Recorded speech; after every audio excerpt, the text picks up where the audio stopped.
Vamos lá. A pior temporada de Kimetsu. As críticas a Demon Slayer temporada 3 fazem sentido? Bora ver o nosso querido narrativando, talvez defendendo Kimetsu, talvez criticando. Bora lá ver qual que é a pio do nosso querido. Tenho visto uma galera falando que essa temporada de Kimetsu tá meio lenta. E de fato está, tá? Eu não sei qual que é a sua pio narrativando, mas eu, Mitch, já adianto.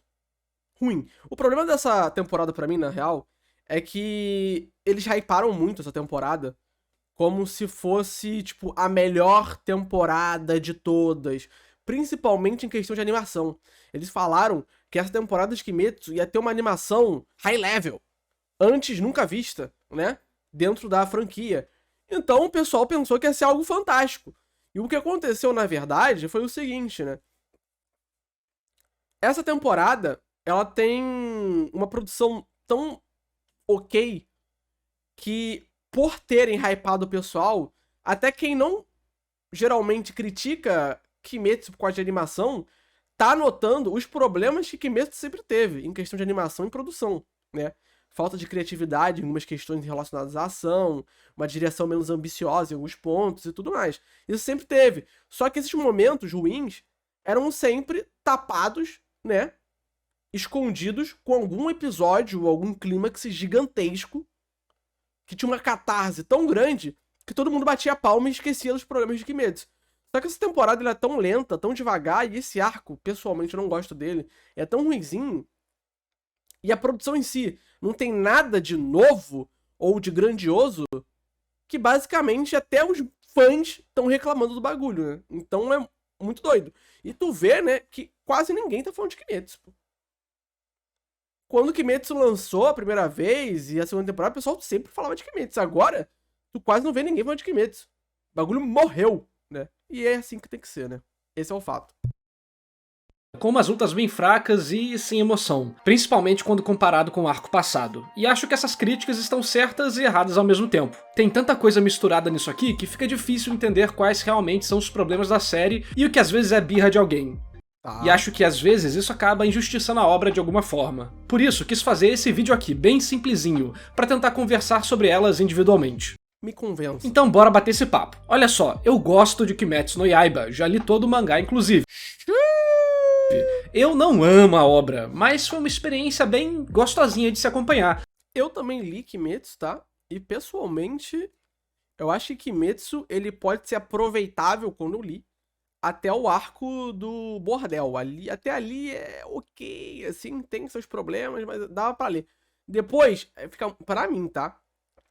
Ficou meio chato. O arco final, então, é uma loucura. O arco final começa do nada, é uma porradaria generalizada, morre todo mundo, é isso aí.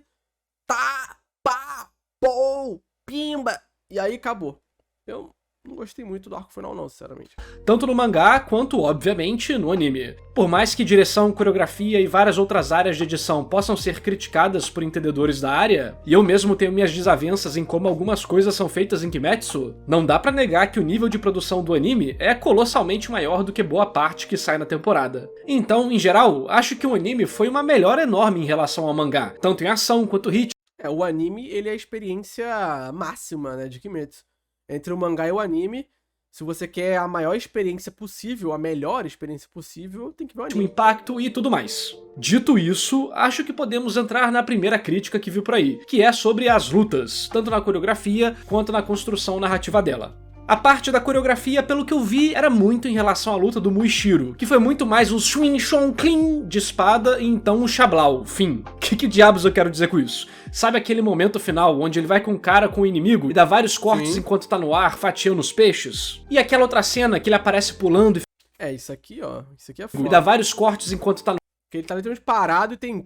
no ar, fatiando os peixes. E aquela outra cena que ele aparece pulando e fica de cabeça pra baixo e tal. Muitos esperavam que essas cenas fossem incrementar o mangá e não só repetir os quadros ou usar uns movimentos pouco criativos. Pra quem não entendeu essa crítica, imagina o episódio do Hinokami no Kagura, lá da primeira temporada. Se fosse feito igual no mangá, não teria nem 10% do impacto que teve no anime. Eu fui ler o mangá, né, depois do anime.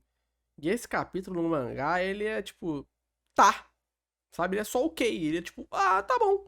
o anime transformou esse capítulo em algo fantástico. Ali tivemos espaço para muita expressão da adaptação. Mas durante várias outras lutas da série, a gente não tem isso. E o anime acaba copiando o mangá, o que é relativamente problemático. Porque o mangá é uma mídia, o anime é outra, elas se comunicam de forma diferente. E o que funciona em um, o ritmo de um, às vezes não vai ser melhor pro outro.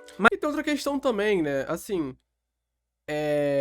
às vezes é a parada, né? Porque dá pra entender porque que acontece, né?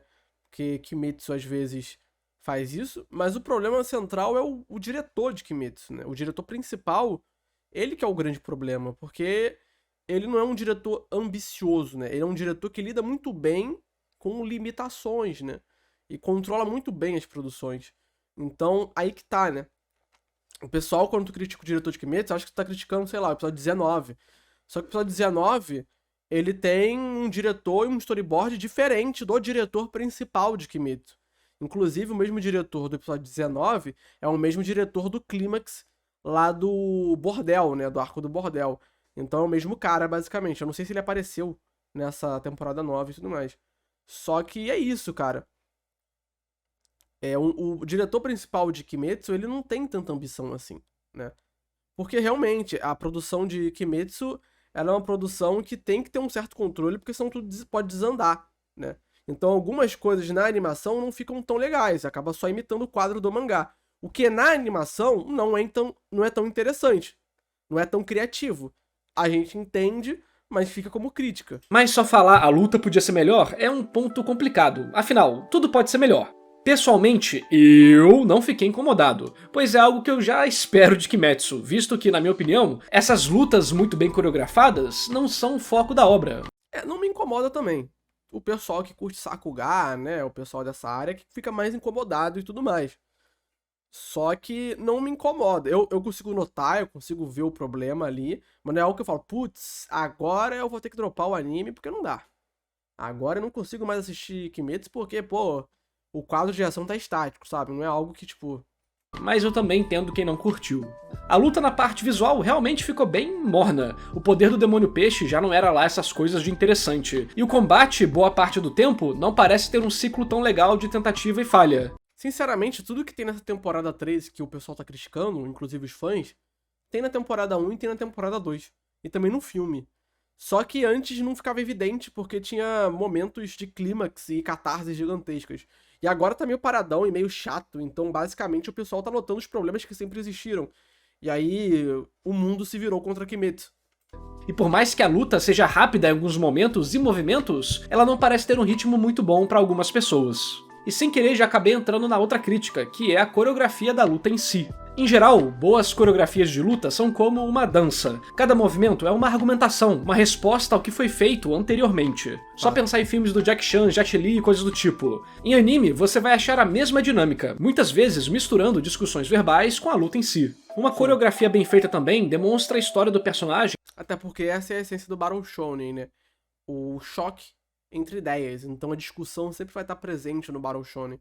Porque a luta, ela é só um meio para que as ideias possam brotar. E às vezes uma ideia pode ser positiva, a outra negativa, elas vão entrar em choque para ver qual ideia será a vencedora. Geralmente é a ideia do protagonista, que é a ideia positiva. Através da forma que ele luta. Se ele é mais bruto, mais cuidadoso, mais inteligente, mais rápido, e como isso tem a ver com a personalidade dele e com a história dele. Assim como o que ele busca emocionalmente. Um exemplo bem legalzinho disso é o Naruto. O garoto que queria amigos encontrou uma habilidade que deixava ele se multiplicar quantas vezes ele quisesse, o que metaforicamente representa esse desejo de estar rodeado de pessoas. Enfim, essa luta do... Porque na verdade é uma grande referência a Dragon Ball, né? Não tem nada a ver. É referência a Dragon Ball. Dragon Ball tem essa parada aí que ele faz assim, ó. O ninja lá vai pim, aí pra aparece um monte, né? Tem até uma thread, viralizou uma thread. Cadê? Vou puxar essa thread pra vocês. Viralizou uma thread de um fã de One Piece passando vergonha. Pois é. O fã de One Piece que na verdade não tava passando vergonha. Na verdade era um bait dele que ninguém entendeu, né? Era ironia, né? Esse rapaz aqui, né?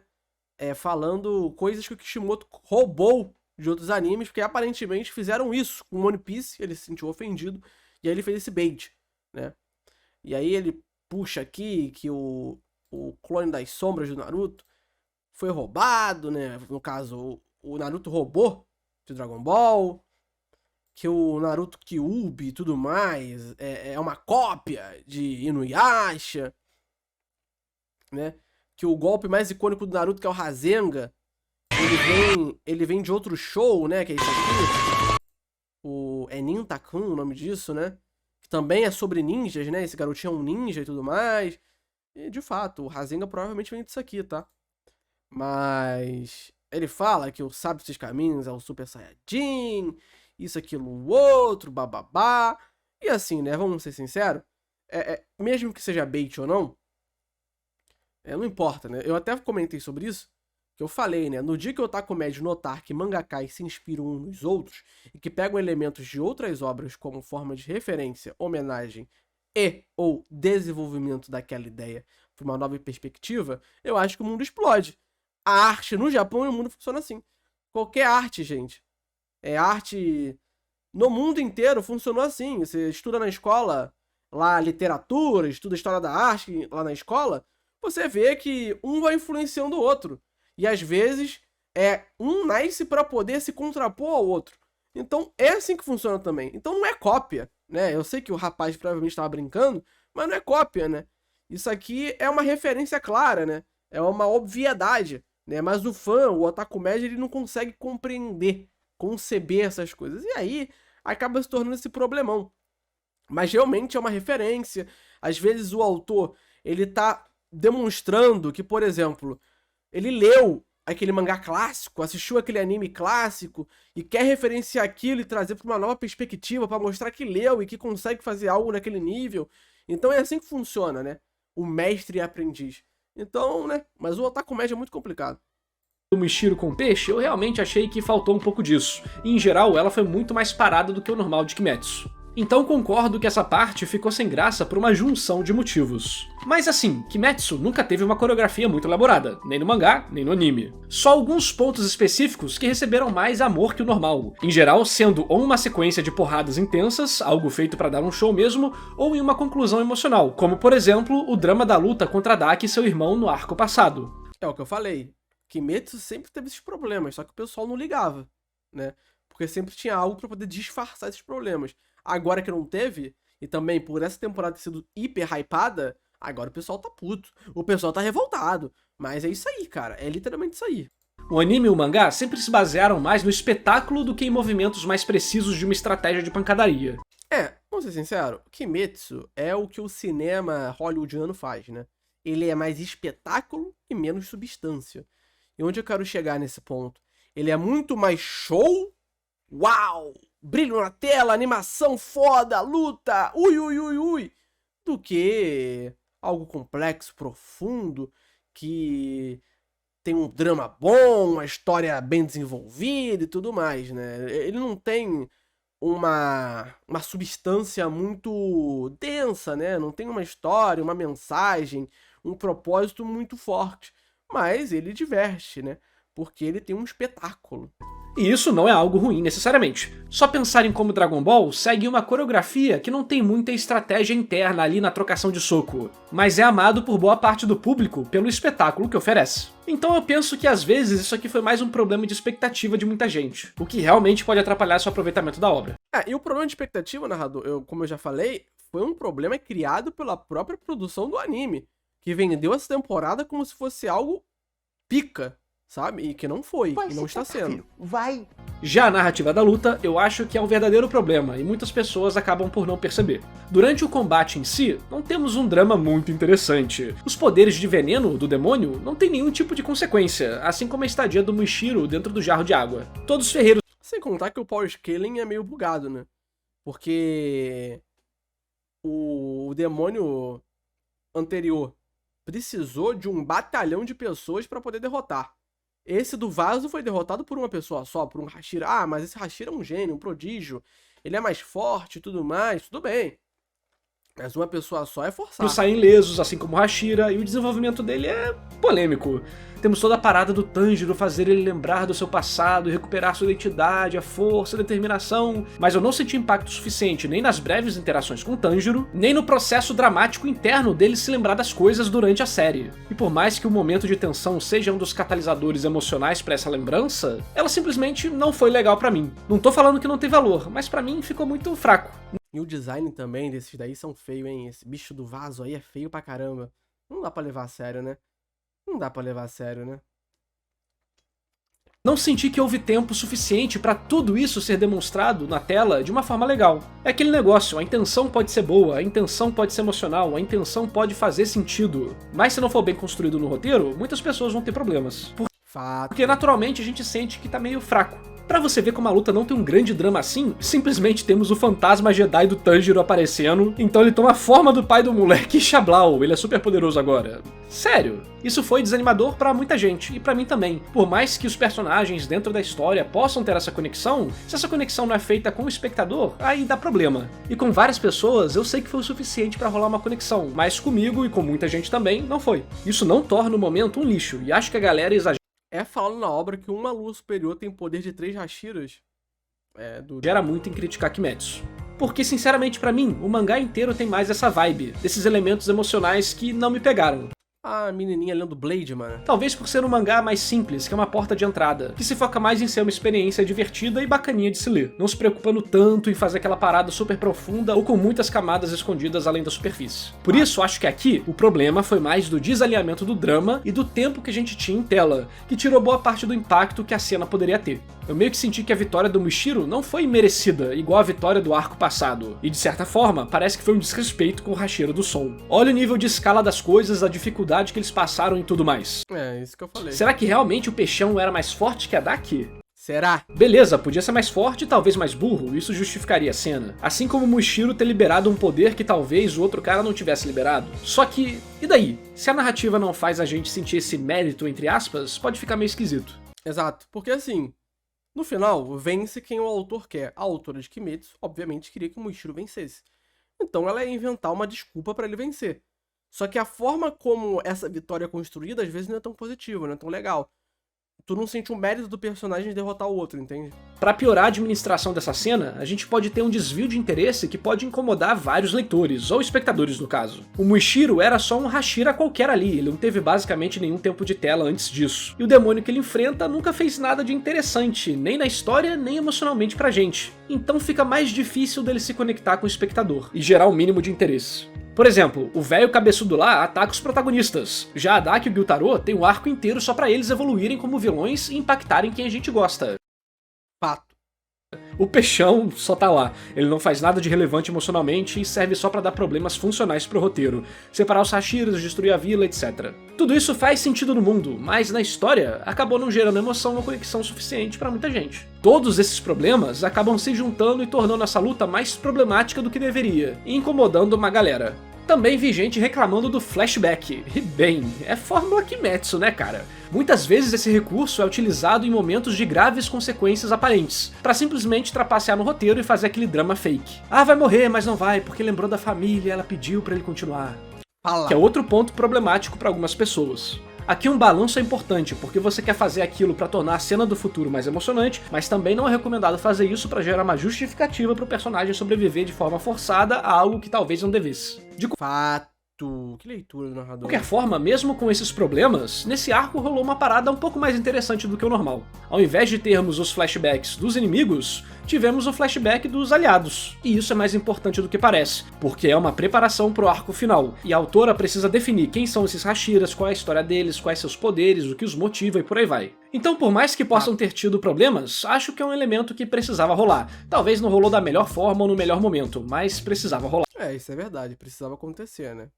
Mas não quer dizer que foi feito da melhor forma E possível. aquele negócio, se é uma parada importante pro roteiro e que pode causar muita emoção, as pessoas em geral sentem que deveria ser melhor utilizado em vários casos. É tipo, curti a ideia, mas nossa, podia ser tão melhor. Mesmo que o fã não entenda exatamente o que quer dizer esse melhor. Inclusive, teremos uma cena que pra uns vai ser muito emocionante no final desse arco e pra outros vai ser a forçação de barra máxima, mas será um pilar para as coisas se encaminharem pro fim da história. Pra mim, o melhor arco é o do Distrito do Entretenimento. Ele tem uma dinâmica bem legal, suas partes se conectam de uma forma bacana, as lutas têm pesos, consequências e mecânicas interessantes. Eu não sei se esse é o melhor arco ou não, sinceramente. Porque basicamente são 8 episódios de porradaria em sequência, né? Sei lá, eu não gosto muito da parte deles infiltrados, eu acho meio chato, sinceramente. Tipo, é a primeira missão oficial contra um Lua superior, que ainda por cima domina a região. Tudo acaba sendo novo e impactante, e os personagens acabam se desenvolvendo naquela trama. O arco dos ferreiros já é uma transição, que a forma que foi construído torna tudo muito menos épico, por assim dizer. Um mangá que faz muito bem arcos de transição, que eu adoro, é One Piece. Fato. Temos Jaya, Sabaody, Zou, todos eles Jaya, Sabaody e Zou são excelentes arcos. conseguem conectar a trama com algum elemento emocional forte, mesmo que não tenham lutas ou coisa do tipo. Talvez a necessidade de andar logo com a história fez com que a autora de Kimetsu matasse 2 luas superiores de uma vez só, o que acabou dividindo o peso do foco do arco de uma forma esquisita. Fato. Apesar de tudo isso, tem uns detalhes dessa temporada que eu gosto. O Tanjiro conseguir a espada nova dentro daquele boneco foi uma surpresa bem bacana, e feita de uma forma bem competente. A espada é uma recompensa narrativa não só pela superação do Tanjiro no treino, mas por ele ser uma pessoa boa, e isso é manifestado tanto na relação dele com o Ishiro quanto com o garotinho lá ferreiro. Pena que ele é de fato muito burrão. A marionete usa os mesmos brincos que ele e porra, nem pra ser um pouco mais curioso, Tanjiro. Ele ainda teve umas visões, e mesmo que não tivesse sido tão claro assim, o cara podia, sei lá, perguntar alguma coisa sobre aqueles brincos pro moleque, pô. Outro ponto legal é o caçador que tem poderes Oni e usa uma escopeta pra estourar os capiroto. Quando ele atirou com ela pela primeira vez eu pensei, eita porra, esse aí não gosta de dar amorzinho pra demônio igual o Tanjiro não, famoso poucas ideias. Pra você ver como o Kimetsu, ele é realmente um mangá sobre a modernidade, né? A gente acompanha aí toda a modernidade do Japão durante a Era Taisho. O trem elétrico, a arma de fogo chegando. Então, o vilão principal usando roupas ocidentais, né? Então tu vê que, na verdade, a grande mensagem aqui de Kimetsu, na verdade, o background é sobre a modernidade do Japão, né? A modernidade versus a tradicionalidade, tá? É como se os demônios fossem o moderno, o novo, né? E os caçadores de demônios estivessem ali para poder manter o equilíbrio tradicional, né? Então, tu pode até ver que o rapaz que tá segurando uma arma de fogo, ele come outros demônios para se tornar um demônio. Então, isso tem tudo a ver com essa questão do moderno, né? Essa é a real mensagem de Kimetsu. Acho que o final do arco será um ponto principal pra muita gente amar ou odiar Kimetsu, como eu falei antes. Então tô ansioso pra ver como que será a recepção da comunidade. Mas pelo que eu conheço dela, eles vão só adorar mesmo. A galera que em geral curte um shonen mais levado a sério, vamos dizer assim, normalmente gasta tempo reclamando de outros mangás e não de Kimetsu. Eu não vou falar o que eu acho pra não influenciar ninguém. Kimetsu pra mim é um arroz com feijão bem feito. Não tem um tipo de tempero que eu acho mais gostoso, mas também não vou recusar comer, sabe? Então eu não espero muita coisa. Eu sei como é a fórmula, eu sei qual é o intuito e eu aceito. Mas sei que pode ser muito mais importante pra quem se conectou com a história, ou teve em Kimetsu o seu primeiro grande anime. Pô, até os fãs de Kimetsu estão reclamando, narrador. Essa é a verdade. Até os fãs de Kimetsu estão incomodados. No fim, essas críticas aí que eu comentei são só algumas das que eu li. Com certeza vocês vão ter bem mais, então digitem aí elas nos comentários. E bora ver os argumentos contra e a favor da temporada. Aproveita e dá like no canal e se inscreve pra ver mais vídeos sobre animes e análises técnicas que você só encontra aqui. Então compartilha com os amigos pra dar uma força e considera apoiar o canal financeiramente. A partir de R$5 você tem acesso a lives exclusivas onde eu analiso várias coisas ao vivo e que ficam gravadas depois pra você assistir, área VIP no Discord onde eu fico o dia inteiro conversando com vocês e muito mais. Ótimo vídeo do narrador, tá? Um vídeo onde ele destrói a narrativa das lutas dessa terceira temporada, mas ao mesmo tempo ele defende o que tem que ser defendido, né? Um bom vídeo. Adorei, adorei, adorei.